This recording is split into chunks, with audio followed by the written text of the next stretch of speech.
Pelajaran hari ini pelajaran bimbingan TIK. Jadi anak-anak kami persiapkan pensil atau pulpen dengan buku kalian. Oke, kita simak ya. Sekarang kita masuk ke bimbingan TIK. Kalau kita berbicara dengan bimbingan TIK, seperti minggu lalu kita bicara masalah perangkat keras, lunak, atau pengguna atau brandware. Perangkat keras, seperti yang aku contoh kemarin ada word yang ibu kasih, ada berbentuk word ibu kasihkan. Perangkat lunak adalah perangkat sistem aplikasi yang tidak bisa disentuh atau dipegang seperti mouse ini. Oke. Perangkat lunak dia aplikasi yang ada di handphone anakku yang berbentuk game, WhatsApp, Facebook, itu dinamakan perangkat lunak. Kalau komputer ada Windows, ada Photoshop, ada CorelDRAW dan yang sebagainya. Kalau bilang aplikasi yang mana, kalau anakku bilang game langsung cepet tahu kan. Jadi kita masuk ke Word. Sebelum kita masuk ke Word, apa pengertian Word? Itu kita ambil dulu apa sejarahnya Word. Bisa memulai, harus bisa mengakhiri. Bisa memulai dari awal, pengertiannya itu nanti kita pakai untuk dalam ujian. Oke? Sejarah Word itu dikenal sebagai perangkat lunak pengolah kata yang dikembangkan oleh Microsoft.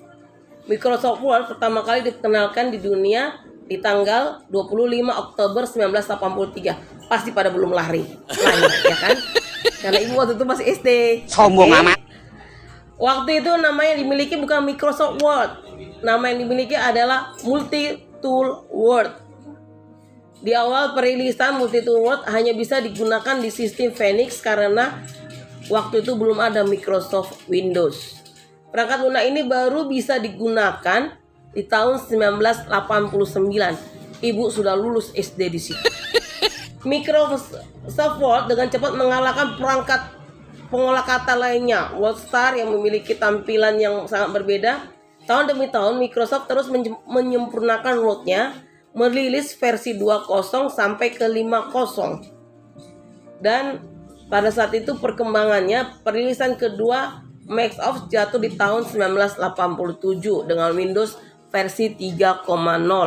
Word untuk Windows dirilis di tahun 1989 berbarengan dengan keluarnya Windows 3 versi 0. Di tahun berikutnya, Word meningkatkan drastis. Microsoft pun menjadi pengusaha pasar perangkat lunak pengolahan kata di komputer IBM-nya.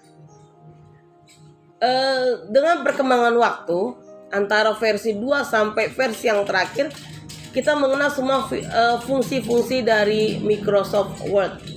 Jadi setiap tahun dia diperbarui karena program dia semakin tahun kayak kita sekarang semakin harus up to date.